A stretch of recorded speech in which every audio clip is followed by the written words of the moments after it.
Good morning, welcome back to Fixer Upper Farm. Today I have a springtime project.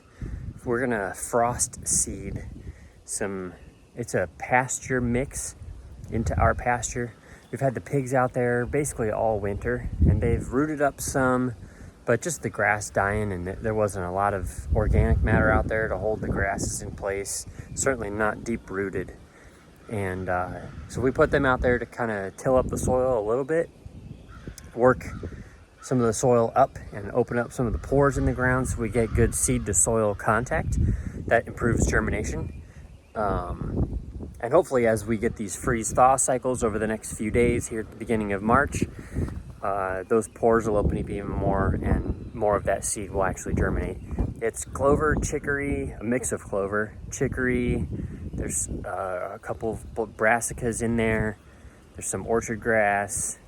And I wanted to get some alfalfa to go with it, but I know alfalfa doesn't have a very good germination rate in frost seeding.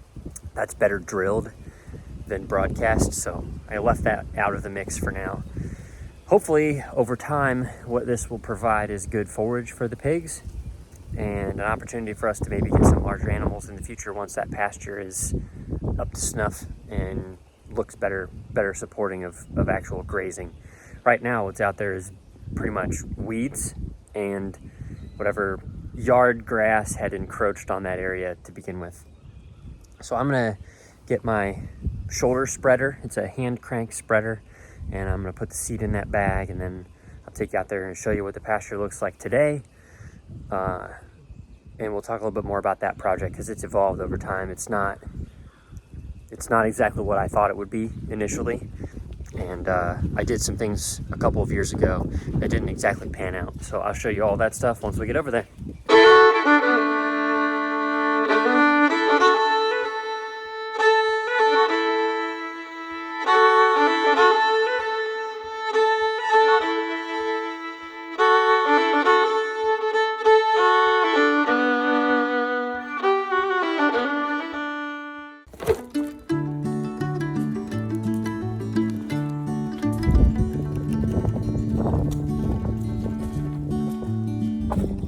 Beautiful day, absolutely beautiful day for the beginning of March. We're dealing with 55-degree temperatures right at the moment. It's kind of windy. There's a cold front blowing in. They're forecasting we're gonna get about an inch of snow. So that's gonna start that freeze-thaw cycle that makes frost seeding successful. Hello, chickens. You can see here just how mushy that ground is. That's because there's not deep roots. That grass is young, tender grass. It hasn't had time to establish itself yet. And then we move the pigs out here into the woods. Hello, pigs. Hello, pigs.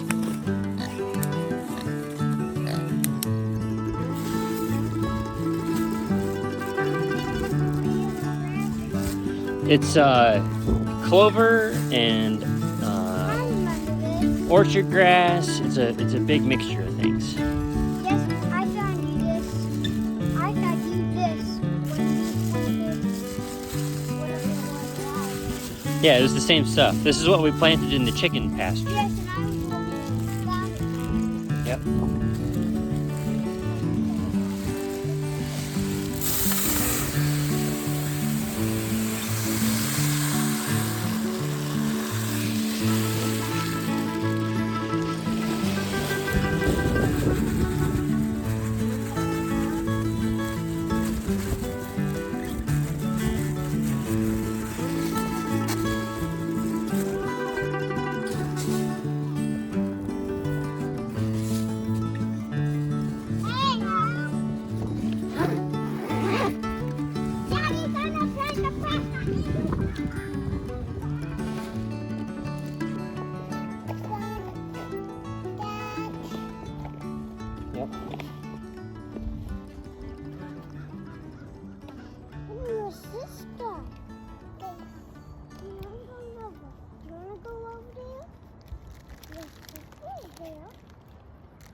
pasture looks like. We've got pine tree, and then we have this grove of trees back here. All of those I kind of want to leave for some shade. I don't know, we may have to thin them out, but a couple of years ago I rototilled all this with the tractor because we had some trees taken out, and this was a staging area for those logs, and so there were ruts and tire tracks and skid steer tracks all through this, so it was just a mess. And I wanted to flatten it out, rototill it, kill what was in here, because a lot of it was just, like I said, it was just these grasses, and it's just some sort of grass. It doesn't look like fescue. I'm not sure exactly what that is, but it looks just like exactly what's in our yard. So I rototill it all, and then I came in and planted a strip here of sunflowers and miscanthus and other tall grasses and grains to provide an area for doves to have some habitat, try to get some rabbit habitat in there. And on the other side, I planted a clover mix. The intent was to make this an area where we could hunt deer and turkeys, and that this tall section would be an annual section that I would plant year after year to kind of create a barrier so that the animals in the wow, check that out. There's a hawk right there.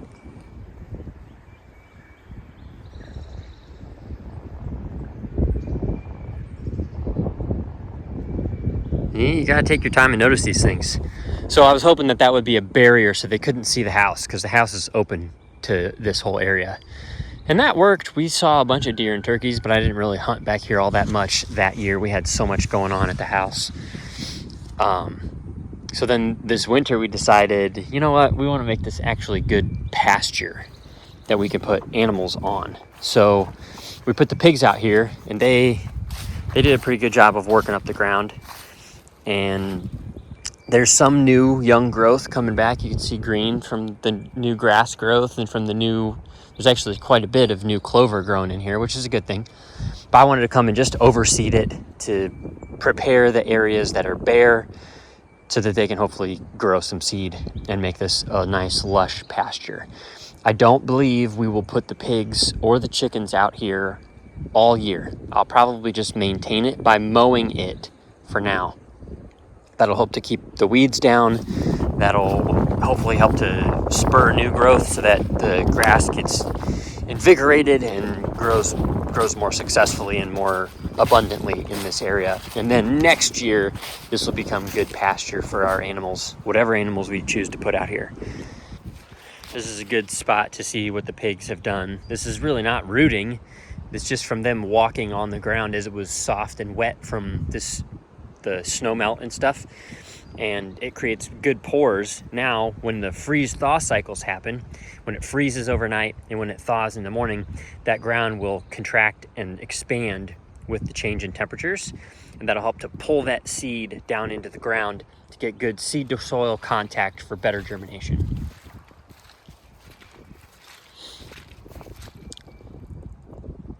This is a good example. See, this here is grass that's been grazed by the pigs, but it's got new fresh green shoots coming up. So that'll take off.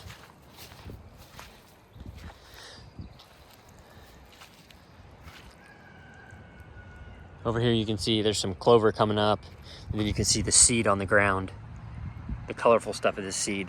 So the other thing, there's some good clover growth right there. The other thing that I don't like about this pasture is it just holds so much water. And I think that's because they had horses out here primarily. It was really compacted until I tilled it up. There's probably not a lot of organic matter in the soil. So I rototilled it a couple of years ago to kill off some of those grasses, put some organic matter in the soil immediately. I don't have a plow, but that does exactly the same thing as a plow. And then as we put the pigs on it, obviously they left their manure out here. We bedded them with straw and hay, and so that's organic matter that's on the grass. And now, hopefully, over time, we can continue to improve that organic matter, which will make the soil hold more water. That's the plan anyway.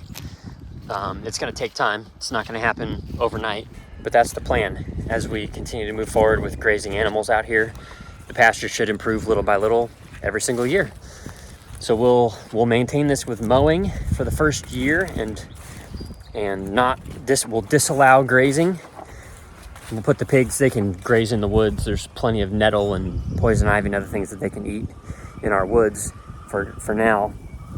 And then we have plans to fix up the barn to make that an area for winter bedding, deep bedding for the pigs. And moving forward, who knows? Eventually we've got to tear down, there's old fence around this whole place.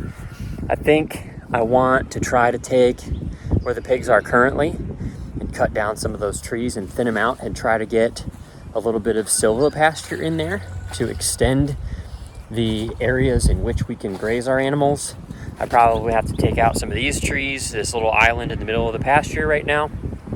But I'm not going to worry about that too much at the moment. So little by little we'll make progress, and eventually we'll have pasture out here that's lush and green and can be rotationally grazed, hopefully with larger animals at some point. Here's another good example of what the pigs did. So you see all the pores down in there. It's wavy and tilled up just like a rototiller would have done it. So some of this grass will die and act as like a mat or a mulch to help hold some of the moisture in during the dry months. And then the freeze and thaw will expand and contract the soil to help the seed dive into the ground for better germination. And then in a couple months we'll check back and see how the pasture's doing. The hope is that it really takes off. You never know. We didn't spread any fertilizer, so I'm just counting on the organic matter and the manure from the pigs to be fertilizer enough. Eventually we probably will spread some compost out here, and eventually we'll put chickens on it so that they can reinvigorate with some nitrogen. But for now we'll just let it grow as it does naturally and see what comes back, and then we can make adjustments if we need to do anything different in future years. Well, hopefully this is a little bit informative to you. Frost seeding is really prominent in the deer hunting space because people frost seed in areas where they can't get equipment to prepare the soil. They'll maybe burn off leaf litter and then frost seed around this time of year to put what's called a food plot in the woods to feed the deer with natural forage instead of dumping a corn pile out. I haven't heard a ton of people who do that for farming, mostly because people who do farm use conventional equipment to do this sort of thing.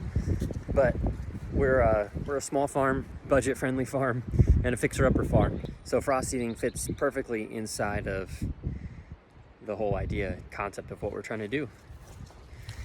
If you have questions about frost seeding, there's plenty of resources online. I'd be happy to point you in the direction of some of the things which I have learned from. But other than that, I hope you guys have a great day. I hope you enjoyed watching me walk around throwing seed on the ground and praying for good germination. And I'll catch you guys on the next one.